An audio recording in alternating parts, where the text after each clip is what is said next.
বিসমিল্লাহির রহমানির রহিম। আপনারা সবাই অবগত আছেন যে আজকে আমরা মহিলা ন্যাশনাল হাইয়ার স্কুল কর্তৃক আয়োজিত নির্যাতিত ফিলিস্তিনিদের পক্ষে একটি প্রতিবাদ সমাবেশের আয়োজন করেছি।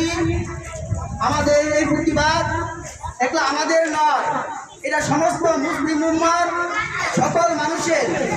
আমরা কেউ চাই না যে কোনো মানুষের প্রতি নির্বিচারে অন্যায়ভাবে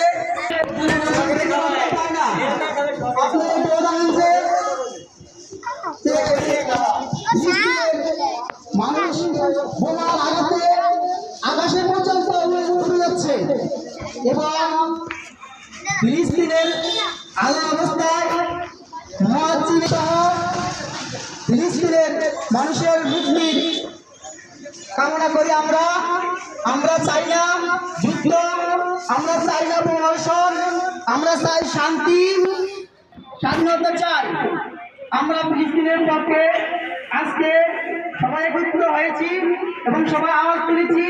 আমরা মনে করি সমস্ত মুসলিম উম্মাহ সহ বিশ্ব নেতারা যারা আছেন তারা সহ এই ফিলিস্তিনদের মুক্ত করার জন্য একত্রিত হয়ে কাজ করবেন এবং মুসলিমদেরকে এই ফিলিস্তিনকে কিভাবে নিরাপদে ছেড়ে করা যায় সবাই ঐক্যবদ্ধভাবে কাজ করে যাবেন।